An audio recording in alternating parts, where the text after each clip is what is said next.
لا شهر زوين دوز فراسك الفينال وان شاء الله باقي ما درنا والو باقي الفينال نربحوا ان شاء الله ويكون خير ان شاء الله. كما تشوف هذه المباراة النهائية رايك فيها؟ ما عرفتش ضد من اللاعبين. ما تعرف مالي ضد مالي. مالي مباراة كاع مباريات ما غنتفاكوش معاهم حتى الاخر وغنديو تاعي. Bonsoir à tous. Félicitations pour la deuxième fois بالنسبة للتأهل للمباراة النهائية. هذا اللقب اللي ما حققوش المغرب في U17 كنتمناو على ان المباراة النهائية كان الكل يعتقد على ان المغرب وبوركينا فاسو اللي بانت بقوة، ولكن شاءت الأقدار غادي يكون المباراة بين المغرب ومالي. الإحساس ديالكم وركلات الجزاء الأخيرة اللي كانت غادي تسجل ومضاعت، واليوم شفنا بان لي ميور جوور ديال ليكيب ناسيونال نيميرو 11 و نيميرو 8 هما اللي ضيعوا ركلات الجزاء. واش كنتوا كتنتظروا هذا السيناريو في المباراة؟ Alors oui, c'est vrai que tout le monde attendait cette équipe de Burkina Faso en finale. Mais كنا عارفين احنا مالي عندها فرقة مزيانة وديما كيوصلوا في لو ديرني كاري، كيعرفوا يلعبوا هذوك لي كومبيتيسيون، كيعرفوا كيفاش خصهم يربحوا، كيعرفوا كيفاش يوصلوا بعيد في هذيك لي كومبيتيسيون. دونك بزاف الناس حقروهم كيف ما كنقولوا ووراو اون بيل ايماج، وراو عندهم فرقه. حتى حنا من غادي نلعبوا ضدهم ان شاء الله ما غاديش يكون ماتش سهل، خصنا نردوا بال باسكو عندهم اللعابه مزيانين. Ensuite, en ce qui concerne les joueurs, c'est ça, les joueurs qui ont loupé les pénaltys, bah ça arrive. Hein. Ils ont fait jusqu'à présent واحد الخدمة مزيانة من الأول، هما اللي عطاو لينا الفرصة باش نوصلوا في هذيك لا فينال، عطاو كل شيء في التيران. اليوم ما كتبش مي جو سور كو ما تعرفش في لا فينال يمكن واحد منهم غادي يعطي لك هذا الكاس ان شاء الله. ودابا خصهم ما يفكروش في هذيك لو بينالتي لوبي، يفكروا بوزيتيفمون ويتعلموا من هذا الشيء، حيت كنتعلموا بزاف ملي كنطيحوا، ماشي غير ملي كنكونوا مزيانين. كتعلم اكثر ملي كطيح، تعلم تنوض وما تعاودش لي ميم زيرور. Donc là, une très grande fierté, sincèrement, c'est indescriptible.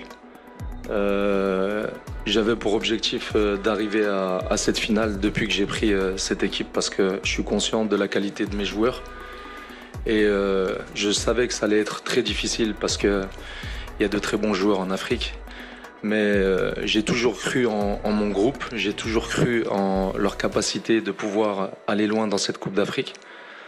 Maintenant, on vient de battre au penalty une grande équipe de Côte d'Ivoire avec de très bons joueurs. Ça a été difficile pendant tout le match. Je pense qu'on a vu un très beau match de football, que ce soit de la Côte d'Ivoire ou par nous-mêmes. Maintenant, on est en finale. Il va falloir vite passer la page, savourer cette victoire bien sûr. C'est la deuxième finale consécutive. Maintenant il va falloir aller la chercher parce que premièrement on est chez nous et parce qu'on a vraiment la volonté de la laisser ici, et on a un groupe de joueurs formidables qui peuvent être champions d'Afrique samedi prochain. Merci coach. On démarre là. Bonsoir coach, Youssouf Chani, Radio 2M. Moi je ne vais pas vous parler du match. La CAF vous a parlé dans quel état d'esprit vous êtes, parce que j'ai vu que le seul penalty que vous n'avez pas vu, c'est celui de votre fils, Ziyed Baha. Comment vous l'avez senti et comment vous dites que c'est Jacques France? Merci. Alors je ne l'ai pas regardé. Après chaque entraînement, il me demande toujours de tirer 2 penalties. Et hier, il en a tiré 3. Il a marqué le premier, il a loupé le deuxième. Et je lui ai dit non, retire encore un penalty pour pas que tu partes sur une image négative et que tu arrives sur ce match de Côte d'Ivoire avec une pensée négative. Donc il a retiré le troisième, il a marqué. Et le fait de ne pas regarder, c'est parce que j'avais beaucoup de pression. Je voulais vraiment pas qu'il loupe, même si Je veux pas que mes joueurs loupent de penalty, mais lui c'est spécial, c'est mon petit. Donc j'avais vraiment envie qu'il marque. Il a marqué, il a pris sa responsabilité encore une fois de plus. Je le félicite, mais c'est le travail de toute une équipe. Je tiens à féliciter premièrement aussi Belarouche, parce qu'il a fait un match exceptionnel, non pas que sur les penalties. Il nous a arrêté beaucoup d'occasions de but qu'aurait pu mettre la Côte d'Ivoire. Il a été décisif. C'est un garçon avec qui j'ai été très dur, avec qui je ne l'ai pas convoqué plusieurs fois pour l'éduquer, entre guillemets. Je ne vais pas dire l'éduquer footballistiquement parce que c'est un bon garçon respectueux. Mais il fallait qu'il comprenne que pour être un gardien, il faut jouer à ma manière. Et dans son club, il joue à la manière du club. Et aujourd'hui, je tiens encore à le féliciter parce que si on est à cette finale, je pense qu'il a une grande part de responsabilité. Ici.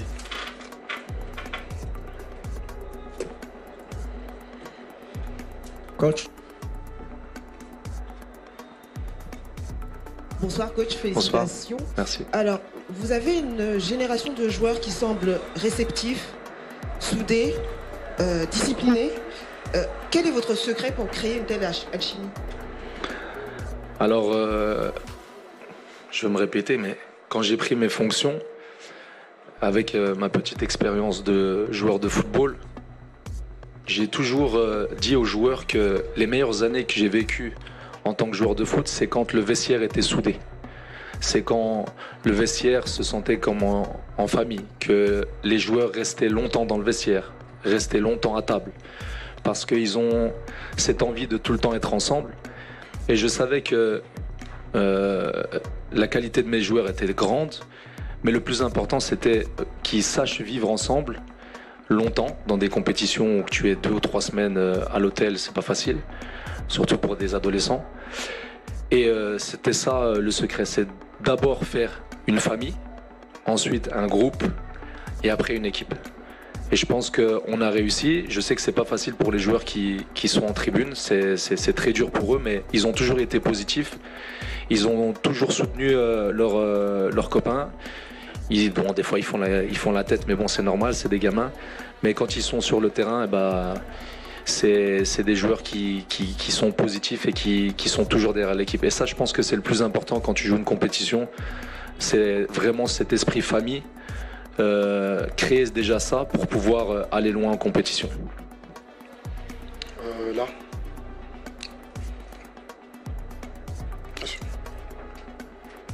C'est bon. Hamza Hlaf, deuxième point. Moi, félicitations coach. Merci. Alors, je vais reposer la question sur Belarouche. Et j'aimerais que vous en parlez footballistiquement parce que j'ai posé la question à Chouaib, il était trop modeste pour en parler. C'est un gardien avec beaucoup de qualité, une belle sortie de balle, il est très à l'aise avec ses pieds. On l'a découvert aussi aujourd'hui sur les tirs au but. Quand j'avais parlé à un de ses formateurs, il m'a dit qu'il sera une sorte de révolution dans les profils de gardiens de but au Maroc. Qu'est-ce que vous pouvez dire sur Chouaib d'un point de vue footballistique? Surtout qu'il y a de grosses attentes pour la relève de Bounou, de Mounir. Voilà. Je sais que c'est trop tôt pour en parler, mais je parle juste qu'il y a de grosses attentes parmi les supporters, les observateurs, pour des futurs gardiens de l'équipe nationale. Alors le football, comme quoi ça va très vite. Quand c'était les dernières 10 minutes, je disais à Zakaria, mon adjoint, qu'il faut qu'on aille au pénalty, qu'on ne prenne pas ce but qui pourrait nous faire très mal. Parce que je savais que j'ai un gardien qui est très bon sur les tirs au but. D'ailleurs, il en arrêtait pas mal aux entraînements. Donc je savais que si on arrivait sur les pénaux, il allait être formidable. Et il l'a montré, il arrête le premier pénalty. C'est exceptionnel ce qu'il fait. Après, c'est un garçon qui doit travailler, qui doit être humble, qui doit continuer sur sa progression dans son club, enfin dans son académie. C'est un très bon gardien. Maintenant, il faut qu'il garde les pieds sur terre, qu'il ne pense pas qu'il est arrivé. Arriver en équipe nationale A, c'est très difficile. Il faut travailler plus que les autres. Il a toutes les qualités pour devenir un très grand gardien. Maintenant, c'est à lui de travailler, rester humble, faire les choses comme il se doivent et continuer à progresser dans son académie. Mais je pense qu'il ne va pas rester très longtemps dans son académie. Là. Bonsoir coach, Soda Thiam, journaliste RFM Dakar Sénégal. J'ai deux questions si vous me le permettez. Alors une première question, j'ai lu quelque part où vous disiez que vous êtes installé à Mohamedia pour être loin donc des sollicitations, pour donner un environnement calme aux joueurs. Alors ça vous fait quoi aujourd'hui de voir l'une de vos stratégies marcher jusqu'à décrocher sans doute cette ticket en finale? Et une deuxième question, vous allez rencontrer une équipe qui a l'habitude des finales, on va dire, donc dans cette petite catégorie. Comment est-ce que vous voyez ce match contre le Mali? Merci. Alors c'est pas ma stratégie, c'est la stratégie de la DTN, de la Fédération Royale Marocaine de Football. On se met d'accord pour mettre les joueurs dans les meilleures conditions. À 15, 16, 17 ans, être dans une ville comme Casablanca, qui est une ville qui adore le football, il y a une ferveur très grande. Peut-être que pour ces joueurs à cet âge-là, c'est pas quelque chose de positif, parce que quand ils vont sortir dans la rue, quand ils vont aller à la mosquée prier, il y a beaucoup de gens qui vont les approcher, qui vont leur demander des photos, qui vont leur mettre la pression pour aller gagner cette compétition. Étant donné qu'on a joué l'UNAF ici à Mohamedia, ça nous a plutôt bien réussi, on a décidé de continuer dans cette ville. Et ensuite, par rapport au Mali, c'est ça ? Ouais, le Mali a l'habitude de jouer des finales. Maintenant, nous, on a joué une finale l'année dernière avec, il y a 2 ans, avec Saïd. Il y a un grand entraîneur qui disait pour gagner des compétitions, il faut arriver en demi-finale, en finale, même avant en quart de finale, et après ensuite apprendre et apprendre. Maintenant, on verra pourquoi on n'a pas réussi à gagner cette finale en Algérie, même en ayant un très grand entraîneur et de très bons joueurs, on n'a pas réussi. C'est des choses qui arrivent. Maintenant, on va apprendre de ça et aller gagner cette Coupe d'Afrique. Maintenant, c'est pas les mêmes conditions. On est chez nous, il y a notre public aujourd'hui qui a été formidable, qui nous a beaucoup aidé quand on en avait besoin. C'est ce que je demandais la dernière fois. Ils l'ont très bien fait aujourd'hui. Même au penalty, je pense que ça n'a pas été facile pour les Ivoiriens quand ils allaient tirer. Et on les remercie. Et maintenant, il faut qu'on pense à cette finale. سعيد تودي الإذاعة الوطنية، مبروك تأهل الفينال السي نبيل. لي فور اليوم كان كثير عند اللاعبين المغاربة وعيوا بزاف. كيفاش غتشري هاد المسألة هذه؟ يعني بقات 72 ساعة باش نوجهوا منتخب مالي اللي فيزيكمون بحال كوت ديفوار بحال زامبيا اللي هما قويين. وشفنا اليوم اللاعبين المغاربة تأثروا بشكل كبير بدنيا فيزيكمون. Alors ça c'est un travail qu'on a fait déjà avec le prépa physique. On savait que si باش نوصلوا une finale كنا خصنا نديروا واحد l'effort كبير. Donc حنا كنجيريو avec les différents kinés اللي عندنا, le docteur, avec les différents moyens de récupération اللي عندنا باش الدراري ملي كيوصلوا الماتش كيكونوا ديما فري. سي فري دابا اليوم كان الماتش قاصح, الدراري خلاو بزاف الفرصه, مي بون ملي كتلعب اون فينال كتمشي تاخذ واحد الفرصه ما نعرف منين كتخرجها. كنقول لهم واحد الوقت في الماتش كانوا عيانين, نوطامون عبد الله كان عيان, كنت كنقول له دابا خصك تفكر في العائله ديالك, ما بقاش هادشي ديال لا تكنيك, ما بقاش هادشي ديال لا تاكتيك. دابا خصك تفكر في الوالده ديالك, في خوتك, الوالد ديالك هما اللي غادي يعطيو لك هذيك الفرصه باش تكمل الماتش, باش ديفوندي, باش دير لي زيفور, باش تمشي تجيب هذيك لا فينال.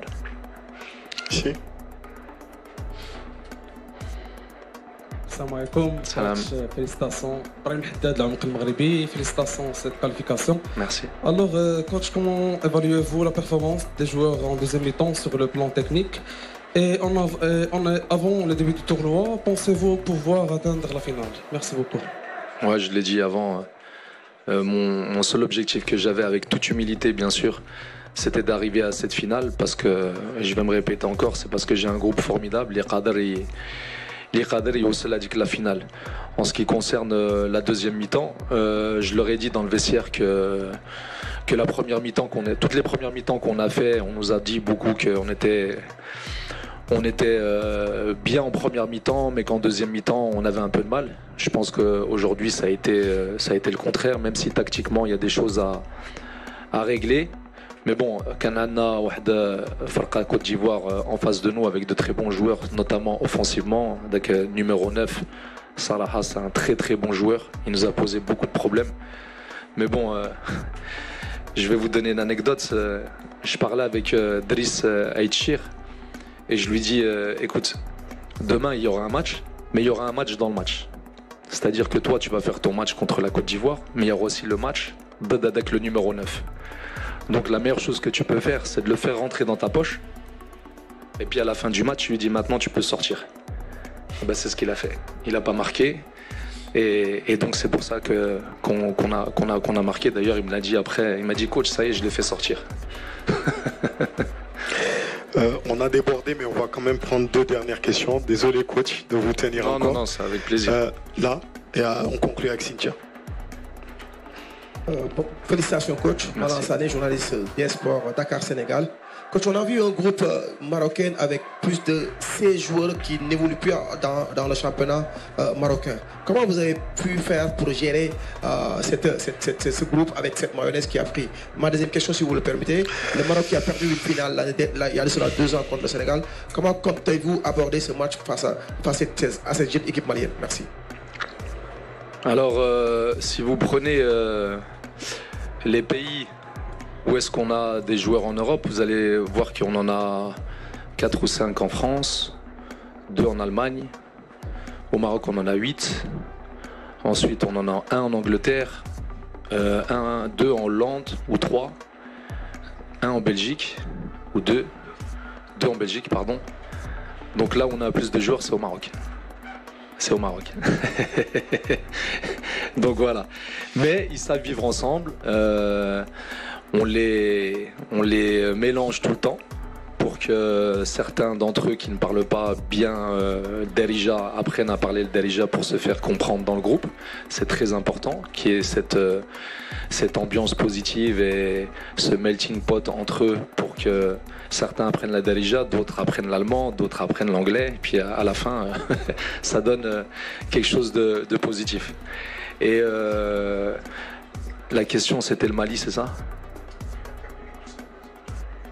Ouais, ben on va apprendre. Moi, j'ai eu des discussions avec Saïd Chiba avant de prendre cette équipe. Il m'a donné des conseils. Il m'a dit comment il avait opéré lui-même, comment il avait préparé sa Coupe d'Afrique. Il y a beaucoup de communication entre nous au sein de la DTN.